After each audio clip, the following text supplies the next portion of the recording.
from this morning's race. So for 95% of the riders, it is a step into the unknown. I'm sure they have had, they've ridden in the rain before, they will understand what to do, what not to do, but it's track specific. Yeah, it's definitely track specific, and well, this circuit does have a few tricky points in the wet conditions and that they'll have to look out for, but I can see some slick tyres there on the bikes. So perhaps not everyone going for the wets. Of course, it is a wet race start still, but if it has stopped raining out there, the riders are happy. They could take a gamble and maybe try for some slick tyres, but it's going to be keeping the temperatures in those tyres in the opening laps. But another option as well could be just do the cycling lap on the slick tyres, see how they feel, and then make the final decision while you're sitting on the grid. Absolutely, yeah, that'll be the, as we said, riders will want to understand the track. If you can have 2 or 3 sighting laps, you will then understand whether the track is dry enough for slicks or not. You will see riders take the gamble, and it's an opportunity for some riders to perhaps fight at the front that you don't normally see. But for riders who are at the front normally, it's a very tricky decision to make. And well, now we see our pole sitter, Matteo Gabarini, P18 in the championship, just 10 points to his name, but has taken to this Magny-Cours circuit straight away. Pole position, an unexpected pole, I think it's safe to say, but he has been showing some great pace throughout the weekend, and now starting from P1, starting from pole position, it's a new opportunity for him to shine. A first pole of the season, yeah. At Estoril he was 9th, at Jerez 30th. He's been in the points in races. He'll hope to repeat that, obviously, today. And Ramadhipa now, of course, podium to his name. And well, he'll be hoping for more podium finishes this year. Starting from P2 on the grid, another solid result in qualifying. Yeah, his best of the season as well. Was on the podium in race 1 at Estoril. A great chance for him to repeat that. Yeah, a solid qualifying. And then, of course, joining them on the front row of the grid is going to be Fernando Bajosa, as we have the 5-minute board shown at the end of pit lane. Still plenty of riders circulating around the circuit. Meanwhile, though, it looks like majority of our front row certainly has appeared. Certainly the majority of the front 2 rows have appeared. Now they start their discussions and make their final decisions down on the pit lane, because, of course, it's not as simple as just changing tyres. It's having to soften your suspension and make quite a few changes, as you're seeing here, and even knee sliders can change in wet conditions. So perhaps Bajosa just getting the normal pair of knee sliders there put on, so maybe expect him to have to push like in dry conditions from lap 1. We're going to have to wait and see what tyres he's on, but of course Bajosa, he'll be hoping for another victory this year. He will, but it will be tricky for him with his double long lap and just the 9-lap race. He will lose, as we said, 5, 6, maybe more in these tricky conditions, seconds, while he does those 2 long laps. It is perhaps an opportunity if the field is close, because no one is pushing it 100% in these conditions, that he, although he'll lose the time, maybe he will come out in the group. In a shorter race will be tricky for him. Alvaro Lucas, it's going to be, hopefully, for him, win number 2. Now, Lucas, it's been a up and down season, not from necessarily his own fault. We did see, for example, over at Jerez, taken out at final corner for him, but he has proved himself to be a race winner this year, and it's what we see in the European Talent Cup yet again, is that there's 5, 6, 7 riders able to compete for race victories weekend in, weekend out. Absolutely, yeah. It's always a tight championship, but you always get the 5, 6, 7 riders that will fight and create that lead group. Yeah, well, as we said about surprises, starting in P5, Borelli is going to be starting the Italian P22 in the championship currently for him, and now starting from the 2nd row, a cracking qualifying result, and he's going to be hoping to turn that into a top 5 finish.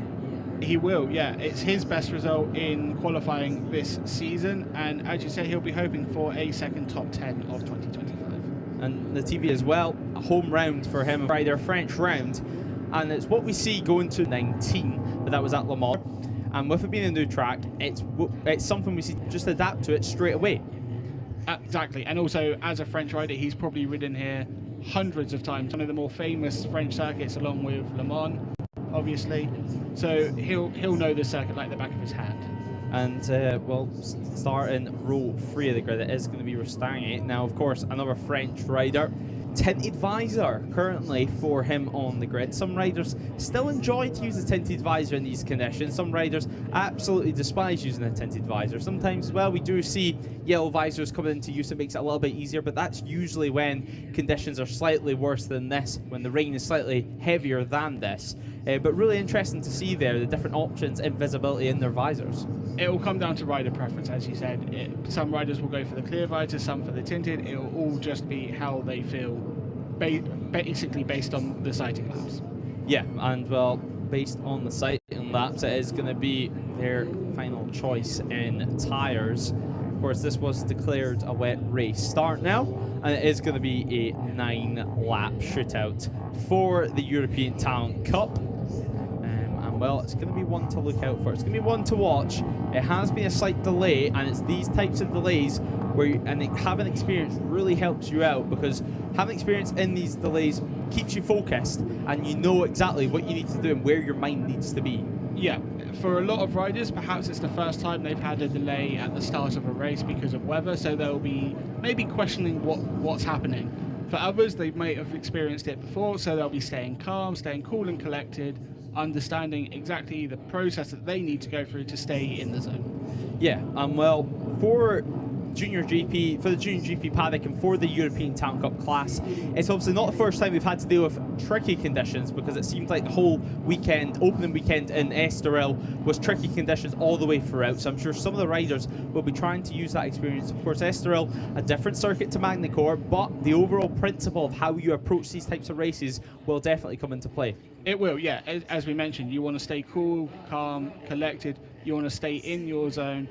We've obviously had pit lane closed now, so the 10 minutes are up, no more sighting laps, and we have the 5-minute board displaying on the grid. Yeah, so the 5-minute board now displayed, meaning that we shouldn't be too long from getting going. Of course, the European Talent Cup, a massive grid once more in 2025. So much so, there has to be a qualifying race at the start of the day, which was, of course, Tineth and San Juan who was able to get through with that one as last chat. It was Matthias Tamburini who won that race. Someone is starting behind them due to his back of the grid penalty. Yes. So San Juan, of course, back of the grid penalty, and it is going to be Tineth and Tamburini, the Italian, who got through on the last chance qualifying race.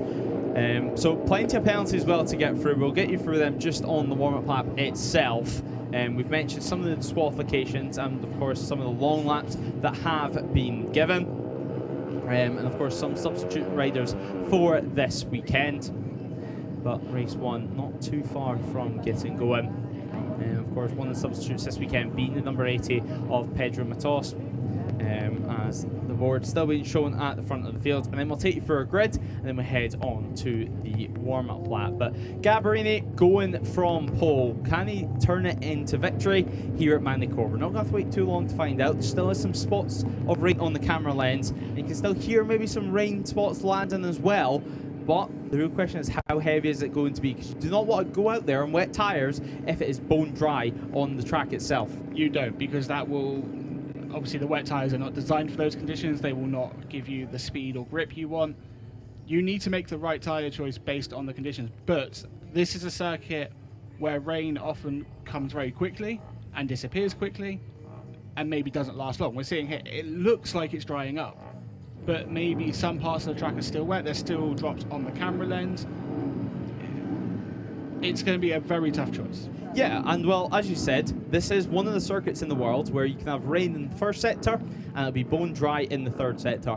It's almost typical to the likes of UK weather, more than typical French weather. Of course, it's a new challenge for a lot of these teams, and you can see quite a lot of team members now on the grid having discussions with each other, perhaps trying to find out what each other are going to be running, if they're going to be running with the wet, the dries, or most importantly, they'll have the weather radar out on their phones, trying to wonder what's going to happen next, because I think with this being declared a wet race start, that's going to be one of the most important parts if any more rain comes and you choose to go on those slick tyres. It is, yeah. But as we discussed it earlier in Moto 2, we've discussed it earlier in ETC. It is unpredictable here. We looked at the weather radar yesterday and it said, whatever it said, rain at 2 o'clock, for example. And then you look this morning and it said, maybe there's rain all day. And then actually it's rained a little bit this morning and it's rained a little bit now, but for most of it, it's been dry. Yes. Just the odd shower coming through, and normally light showers as well. Yeah, it's not exactly the heaviest showers in the world. It's not the type of showers that are going to get the track soaking, but they are the type of showers that maybe as the day goes on, it could create quite a greasy track surface for them to ride on. It can, yeah. And also the other thing to consider is curbs. You will want to avoid curbs, especially if you're on slick tyres and they're slightly damp, and white lines. For the same reason, they'll give you no grip. Yeah, and the European Talent Cup, it's all about corner speed. And well, you have to make the corners as big as possible, as wide as possible, and use all the track surface. But some conversations now as well going on between officials and team members on the grid. Now, we shouldn't be too long before we can get going.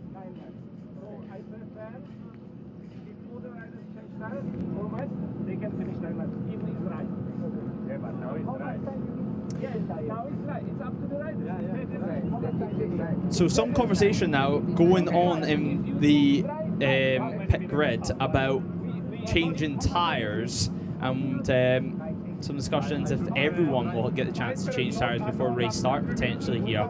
So all the teams now in this discussion before a final decision will be made.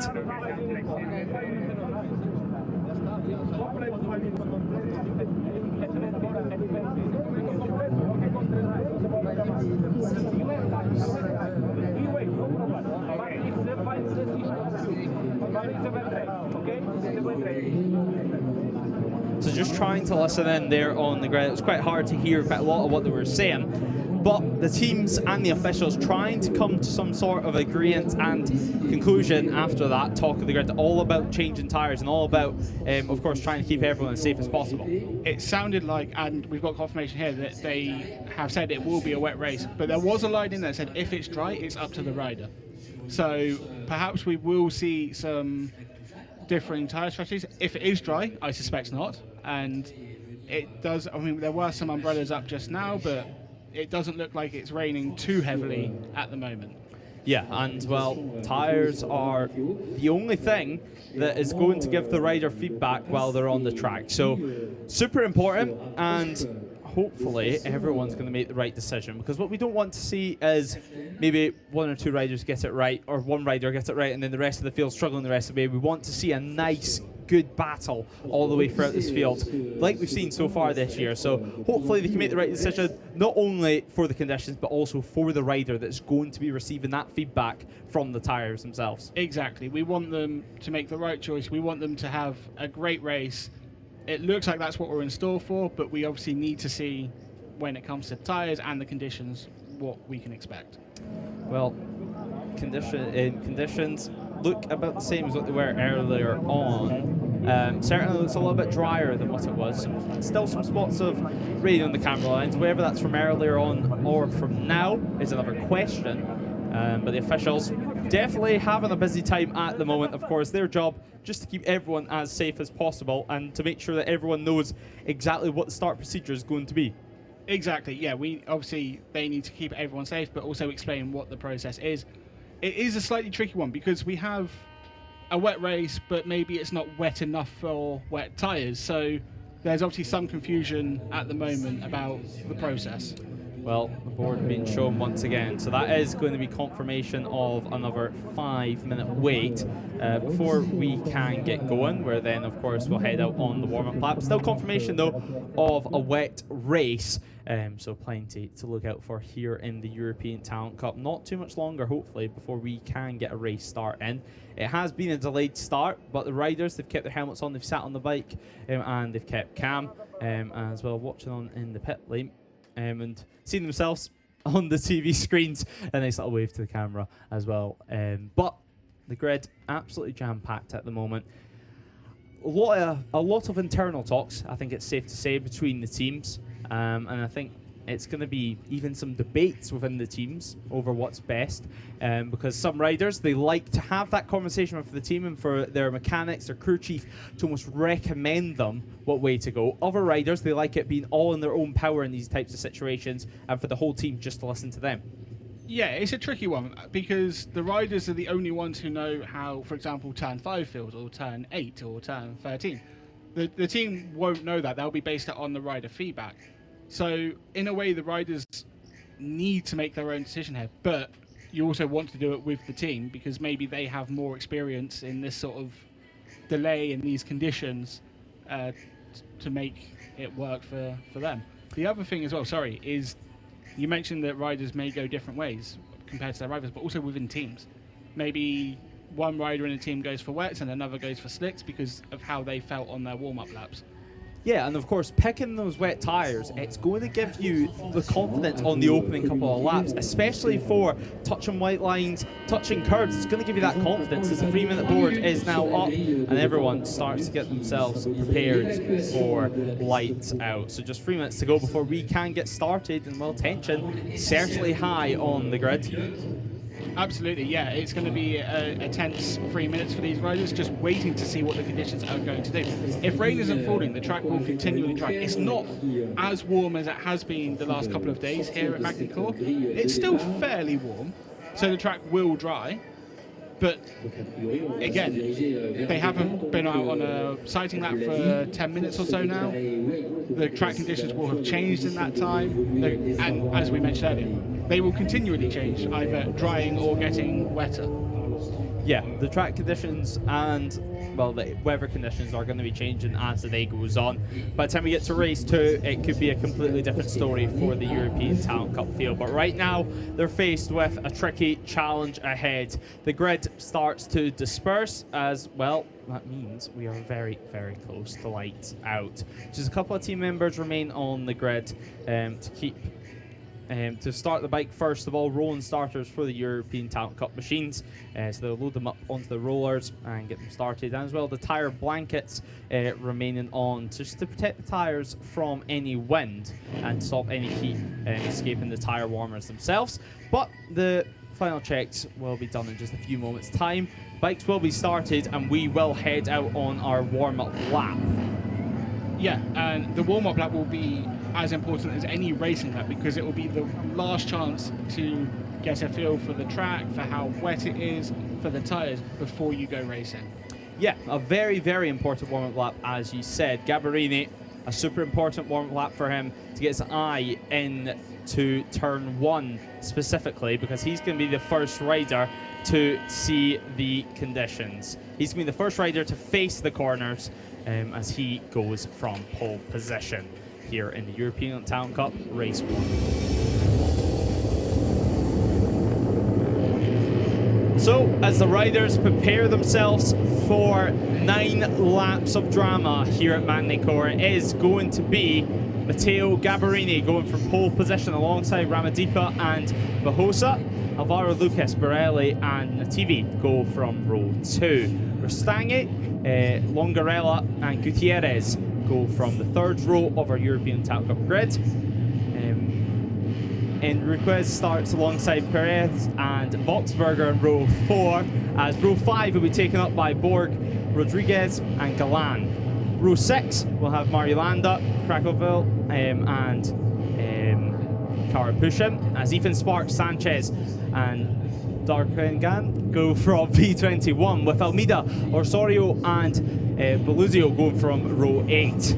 Now, of course, row 9, it's going to have Cano on it as the final row of our grid, of course, having Tamburini, Tinef and San Juan. So a super, super important field, an important race coming up here. Cano going from further down the order, still spots of rain in the air and quite a few slick tyres on the grid. So the warm-up lap starts now and 9 laps of racing is coming up. It's, as we said, a very, very important warm-up lap. If riders are on slicks, and it looks like a lot of them are, they'll have to understand how the track is right now, but it will change. For Cano, he needs to understand where he thinks he can gain places on the opening couple of laps if he wants to fight for that podium. Yeah, and Ramadhipa at the moment pushing on this warm-up lap. So perhaps just trying to get adequate temperature into his tyres, but you don't want to be necessarily arriving to the grid first, because then you're having time to allow your slick tyres to cool down quite a lot. It's a balancing act. You want to get the tyres in the window in terms of temperature, and to do that you need to push, but you also don't want to be on the grid for too long, because as you said, the tyres will then cool down and they won't offer you the grip that you're expecting. Yeah, and now we look at our championship standings. Of course, it is Longarella leading by 22 points over Carlos Cano. But of course, Cano has had a difficult start to 2025. Quite a lot of unlucky scenarios, even at Jerez. Of course, final corner, he had to go into the gravel as well to take some avoiding action in that one. So he lost out quite a few points there. Of course, reigning champion in the European Town Cup. It's a real target on his back, and it's a person that everyone wants to beat, just to say they've bet the #1 here. As soon as you put that #1 plate on, everyone wants to beat you. As you say, a bit of just seeing the #7 running wide, maybe just slowing down back, a little bit, just to not be on the grid for as long. Yeah, everyone will want to beat the reigning champion. That's across the board. They've got a good chance today with him starting from the 9th row, but it will be an important race for Cano as well. He is within a race distance of Longarella in terms of the championship. It might change after this race, but if he can stay within that window, it will be a good outcome from this one. Yeah, it'll be an excellent outcome if he can stay within 25 points. Gabarini going from pole position. A lot of pressure will be on him, of course, starting from pole for the first time. And he just tries to get himself ready, gets ready to race here at Magny-Cours. The red flag is at the front of the grid. Once all checks have been complete, once everyone's in the right positions, the green flag will wave at the back, and then the start marshal will be removed from the front, and then of course we can get going. So keep your eyes on the left-hand side. Of course, Ramadhipa and Bahosa alongside as well of our Lucas, hoping for a good result in the 46 as we go racing in race 1 of the European Talent Cup. It's lights out as we head to turn 1. It's quite a long drag on these ETC machines, as almost free wide going into turn 1. Now 69 Bahosa up into P2 there for him, but at the front it still continues to be the Italian, the 81 Gabarini leading the field. Avaro Lucas up into P4 at the moment, sitting there. He'll go into the slipstream. Ramadhipa in P2 now as your race leader, or what was your race leader, your pole sitter, Gabarini, ran wide and had a massive moment there, so perhaps just getting caught out offline. Perhaps getting caught out by the conditions, just running wide. A bit of a smoke coming there, perhaps just under braking the tyre, locking slightly, or a bit of rubbing. Oh, a big crash at turn 5. Yeah, so a big crash at turn 5. Quite a few riders down there, and quite a few riders there just trying to pick up the machines as quick as possible before we will carry on at the front. But some disappointment there, definitely, as they tried to get the bikes restarted. But at the front, Ramadhipa hits the front now, overtakes the 69 of Bahosa, and well, the race is certainly on. And now trying to get into the slipstream, Gabarini had indeed dropped back, but perhaps now going to be dropping back for even further down the order, back down to P5, because, well, Lucas on his tail as things stand, as 69 looks up the inside once more. A dive bomb there over at turn 13, and now Ramadhipa is going to fight back as they head into the final sector now, as the clean-up operation at turn 5 continues. Yeah, Bahosa looked like he got a great start as lights went out, was just unable to hold P1 through turn 1, but settled into that slipstream place. He's gained from his grid position, obviously still has the double long lap to take. So Karpushin there shown as one of the riders that have crashed. Almeida as well. Looks like Ethan Sparks was well down, as the 99 and 69 have been given their penalties to serve from now on. Of course, TNF having fought through earlier on today, he's put in all that work, and now race over at lap 1 as Bahosa at the front of the field. Bahosa's taken the lead, ran slightly wide there, but able to keep it. Ramadhipa inside the in the slipstream will get a great run heading into turn 5. Question about whether yellow flags will still be out, and it looks like they are with the light flashing there. So something just flying off in the background there as well. Yeah, that looks like a front mud guard that was bouncing its way through the gravel trap there. So no more front mud guard for one of the riders in this group. But Ramadhipa now looking up the inside once more on the 32. He does, in a very, very aggressive move. He takes the lead. It was hard, but it looks like Bahosa was just able to keep onto the circuit. I think the 69 perhaps just got a bit of a scare when he's seen the 32 of Ramadhipa coming up his inside. It did look like that, but able to keep the bike upright, slots back into second place, and will look to take the fight to Ramadhipa on this lap. Yeah, and certainly now, as the number 7 Borelli looks to make a move, and this is a replay of the incidents. They began just a bunch up further down the order, and it looks like, yeah, it was just a chain reaction. Unsighted riders, it was a big group, and then you'll just see the incident there. Number 70 on the ground, and it all just bunched up on the inside. Riders trying to initially take avoiding action of the first rider, and then as they did that, everyone piled into the inside. Turn 5 is a pinch point, especially on lap 1. When you have a group of riders, it just takes one incident and it just bunches up.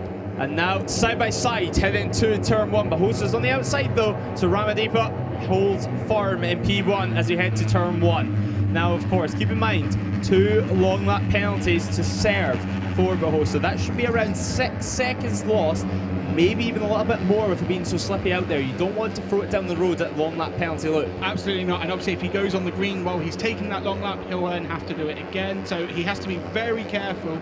I suspect his strategy was to try and get away at the start and get as much of a gap as possible. Hasn't been able to do that. We're seeing a 5-rider group fighting for victory here, and it looks like he's just making a move into the lead ahead of Ramadhipa under braking at turn 5. Yeah, now of course we'll carry on. Ramadhipa fighting back straight away as well, they make their way towards turn 6 now, and then we're heading towards where the long lap penalty actually is located. So 69, will he take the first of his long laps this time around? It looks like he will, so diving into the long lap penalty now, should lose around 2 or 3 seconds. Where will this drop him back to? He entered P3 inside the podium places, and now he slots in. Is that Carlos Cano that he slots in behind? So perhaps P13 at the moment now for the 69. We'll wait for that to update, but Carlos Cano nonetheless inside the point scoring positions, and that is going to be job done for 1 of Barbosa's long lap penalties. It is, and we'll check how much time he lost taking it. As you said, Cano up to 13th at the moment, and it looked like Barbosa was around Cano when he rejoined, so 12th, 13th place perhaps for the Spaniard. As now Alvaro Lucas looking up the inside. The 69 looks up the inside, but the CF Moto Aspar rider thinking better of it, slotting back into P3 for the time being. Now, of course, Ramadhipa, super impressive in qualifying, now leading the race. Longarella sets the fastest lap, but that was soon beaten by 2-3 riders as Carlos Cano now holds the fastest lap. So Cano pushing on. Perhaps this is going to be his charge to get inside the top 10 as Gabarini hits the front once more. So the 81 showing true pace and showing that he belongs in P1. Yeah, obviously ran wide on the first lap from pole position, but hasn't let it affect him. He's just quietly gone about his business. Now back in the front. We see Cano and Barbosa going side by side on the run into turn 5, and Barbosa looks like he's ahead. Is he going to go up the inside of the number 20 as well? He is. A solid move there. Of course, Cano, he's had work to do, and he was, as we see actually, a crash there for the 26. So disappointment there for him. So that will be an end as the marshals try and get that bike off to safety. Deep gravel as well for them, and clearly that bike not wanting to be moved easily as Alvaro Lucas now hits the front, and yet the second long lap penalty has been made by Barbosa. So a solid long lap yet again as just ahead now, and still a nice safe rejoin in the finish up. But the 46 at the front of this field, and at the start of this lap it was the 81, your pole sitter, who was in P1. Now he's dropped all the way back to P5 as Alex Longarella, your championship leader, looks to be on the attack. And well, Jack, it's been a great season so far for Longarella, and you have to say, if he can walk away with another victory, that's going to be his, that's going to be some solid championship points. Another 25 points will be what he wants to get as he looks up the inside of Alvaro Lucas. It will be, yeah, exactly what he's looking for. As we see, they come through the final chicane, taking a couple of different lines. Some riders hitting the curbs a bit more. Alex Longarella getting some encouragement from his team on the pit wall. And we see the number 4, battle for the lead through turn 1. Just trying to see who that is. It's a number 45, so it is Longarella who takes the lead. Gambarini running wide again at turns 2 and 3. We've just had confirmation that the number 99 has taken, so that's Remy Salmon has completed his long lap penalty. As we head down on the run through turns 4 and into turn 5. And it's Christian Borelli who has the slipstream. Alex Longarella, it's Borelli who actually makes the move. It's very tight through turn 5. Longarella taking the lead through the run into turn 5. Christian Borelli now in P1. Yeah, great ride so far for the number 7. And well, it's been a great race so far for him. And now he's going to be hoping to try and take the lead. He's going to be hoping to take victory, but Lucas on the attack straight away on the 46. 5 laps remaining. So moving into the closing stages of this European Talent Cup race, this is where moves begin to be important. This is where you need to set yourself up in a nice position. There's almost 3 wide heading into the Imola section of the circuit, the chicane, as Longarella now slots back into P2. Lucas back down to P3, potentially now second position once again, but Carlos Cano, he's lurking. P4, the number 1 is on the attack, and he wants another 25 points to his name so far this season. He wants redemption after a tricky weekend over at Jerez. Of course, he started on pole position, but it wasn't smooth sailing for him. The championship leader, Longarella, is clearly not scared to get his elbows out. He's not Longarella, just taking, well, I think he was forced wide there. Carlos Cano, as Lewis mentioned, up to 4th place. An incredible, he's actually into 3rd now. He's ahead of his championship rival. So, Cano from the 9th row, fighting for the podium positions out in front. Borelli is leading Alvaro Lucas, but there's nothing to separate them, and turn 3 will be crucial. It's time to get the power down. Whoever gets the power down first will have a huge advantage on the long run in to the Adelaide hairpin. Carlos Cano just sitting behind the top 2 at the moment. Bahusa has set the fastest lap of the race. Under braking for Alvaro Lucas, getting very squirrely under braking for Adelaide hairpin, but able to keep it together, remaining in 2nd place as he looks to attack Christian Borelli, the race leader. Carlos Cano sitting in 3rd, just ahead of Alex Longarella, as the 2 title rivals fight for the podium positions. Cano has come from the 9th row of the grid. After the 180-degree corner, it's Borelli who still leads ahead of Alvaro Lucas, but Lucas is close. Is he going to make a move into the chicane? He thinks about it, but decides against it. There are other overtaking opportunities to come. Cano forces his way up the inside of Lucas and Borelli at turn 13. He goes from 3rd to 1st in one move, and he signals for the riders behind him to follow, but Borelli is on the inside through turn 14. He isn't able to make that move stick. They're 4 wide behind Cano into turn 15, all able to keep it together. Positions changing as they cross the line, and now just 3 laps to go in this shortened ETC Race 1. Cano leading ahead of Alvaro Lucas and Alex Longarella across the line. It looks like he's trying to build up a bit of a gap. He's gained 25 positions so far, has the number 1. The gap will probably come down on the run through turns 3 and 4 into turn 5. So Cano leading the way here, and so the number 1 showing his authority once more.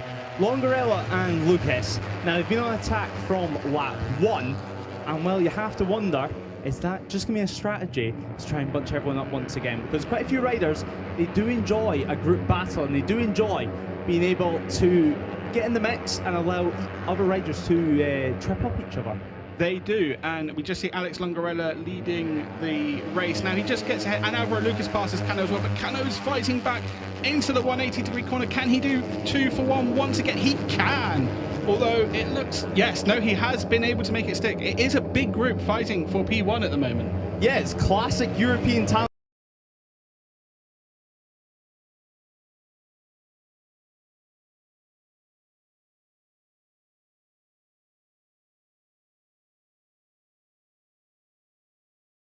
Started from the 2nd row of the grid, battled all the way, and battled very hard as well. The race stayed bunched up throughout.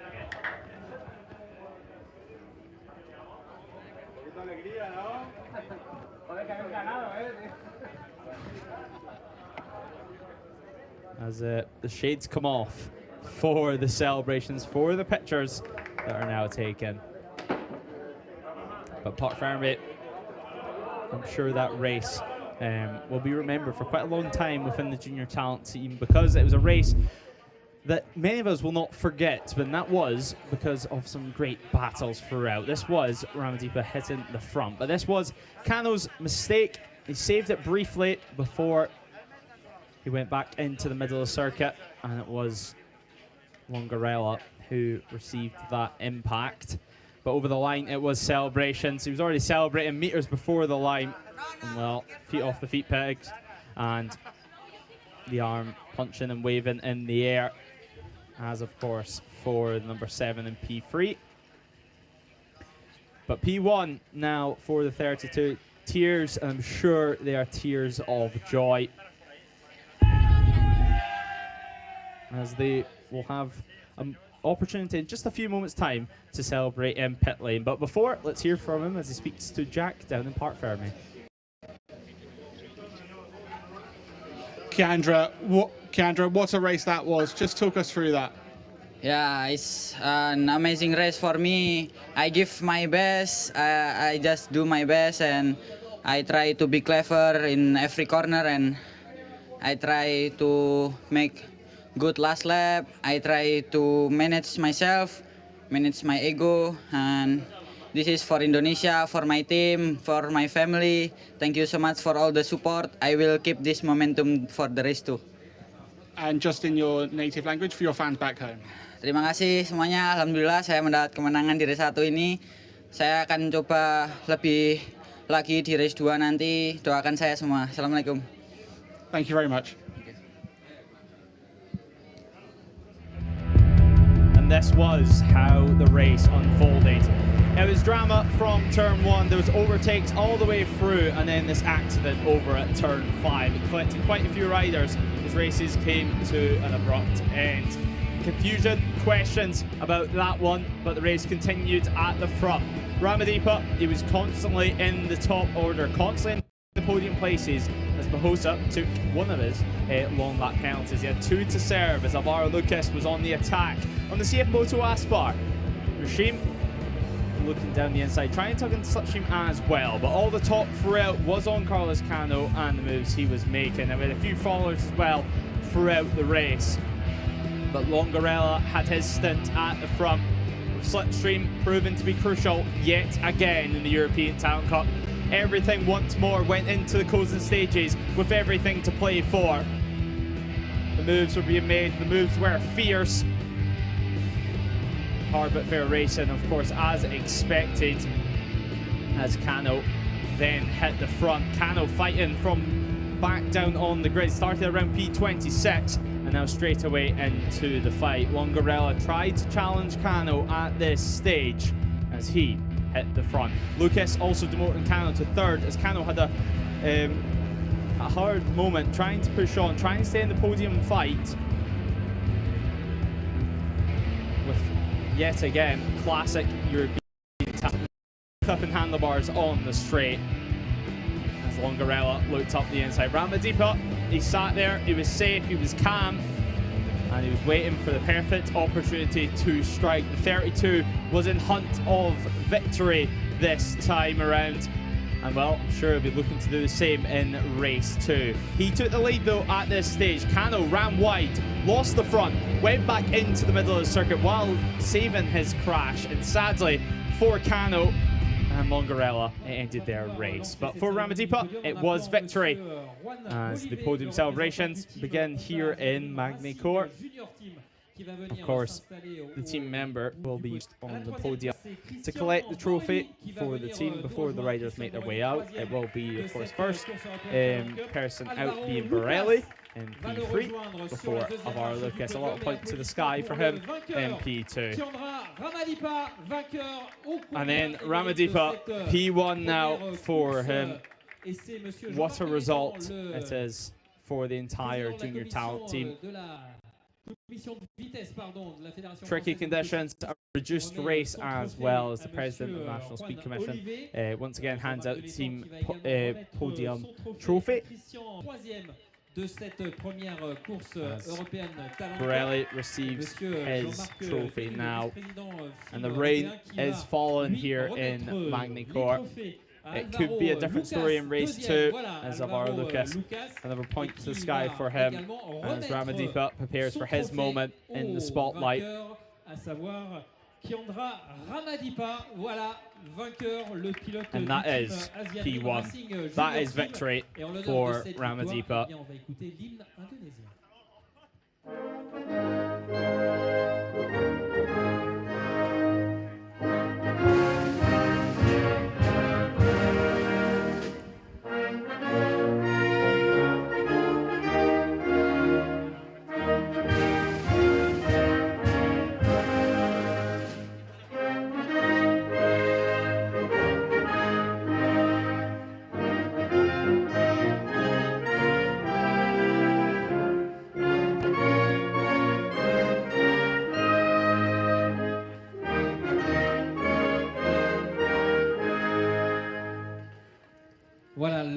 So the Indonesian national anthem rings out here in France. The rain is well and truly coming down now, but I don't think that's going to concern the ETC riders just yet. Of course, they will be back out for the race 2. Who knows? It could be a wet race. Can it be Ramadhipa making it 2 from 2? We're going to have to wait and find out. What a race we had. It was another instant classic. But now as we take a look at the final result here in Magny-Cours, here in race 1 for ETC, it is of course Ramadhipa taking victory, 98 thousandths of a second over Alvaro Lucas and Borelli in P3. Fernando Bajosa in P4 ahead of Gabarini and Gutierrez. Crateville finishes P7 with Galan and Mariolanda finishing in P8 and P9. As now we move on to our final spot inside top 10, it was indeed Travis Borg with Rodriguez, Sanchez and Osorio in P11, 12 and 13th. Rustang, Nativi and Perez in rounding out the top 16, while Evan Boxberger takes P17 across the line. The race went the distance, of course, as Afonso takes P18 ahead of San Juan and Tabarini in P20. Beluzio and finally P22. So 22 finishers here in the ETC. It's not too much longer before they will indeed be out. And well, it looks like we could have some wet racing coming up later this afternoon. Of course, we lost the likes of Cano in the late stages of the race through a mistake, as well as Alex Longarella. That puts the championship lead, of course, down to just 6 points as Alvaro Lucas moves into P2 now. Everything to play for. Ramadhipa up into P3 as Bajosa remains P4. Carlos Cano drops to P5. And what's that going to look like for the rest of the season? Gutierrez, Karpushin, Crateville and Rodriguez as well. Mariolanda taking the final spot inside the top 10 in the standings, but a real big shake up there. Borelli, P12, up 10 places in the standings. It just shows what one good result can do. It can change your season around. It can change the look and the plan of the second half of the year. As we continue to look through the field, look through the order, of course, European Talent Cup always shaking up the championship standings every single round. But it was indeed a race that will be never forgotten for Ramadhipa, for the junior talent team. As finally we go down all the way to 31st in the standings. But the perfect end to race 1 as we have a look. Of course, the end of a good race. This was Ramadhipa leading the pack through. You can see everyone chasing behind, tucked in, elbows tucked in, shoulders tucked in, and of course their heads tucked in behind the bubble. A little bit of chatter, some bumps through turn 1. It was no issue, it seemed, though, for Ramadhipa. You can just see using all the track, using all of the curb, which after the conditions that we've seen at the start with the rain falling, you would have to say it is brave stuff. But that's how you win in the ETC, and that's how you compete in these front battles. Lucas and Longarella as well, side by side all the way down the straight, completely focused all the way to turn 1. Heavy on the brakes though once more. Well, what can the championship stands look like as we leave this weekend? Now, down to just a couple of points. Everything remains up for grabs. Carlos Cano, you'd have to say that mistake, he'll be thinking about it all the way until race 2, where I'll be hoping for redemption once more. He tried redemption in race 1, but pushed just that bit too hard. You can see the number 1 right now in the shot.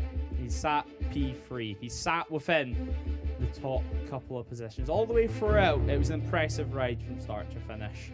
But the number 7 as well, he fought his way through the field. He fought his way through the battle as well. Magny-Cours, a stunning track, a stunning venue, and if race 1 was anything to go by, race 2 is going to be one to watch. So make sure you tune in for that one. But we have plenty of action still to come here at Magny-Cours.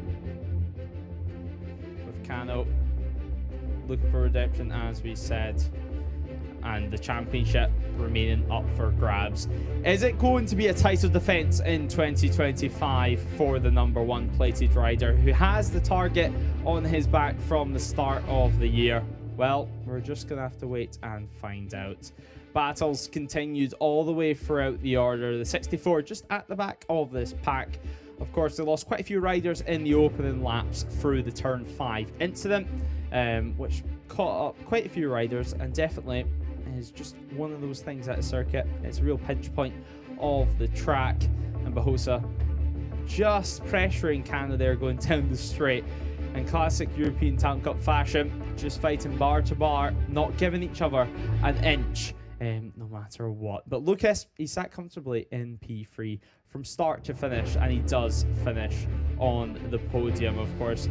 Ramadhipa taking victory here in ETC race 1. Can he make it 2 from 2 here in France? As we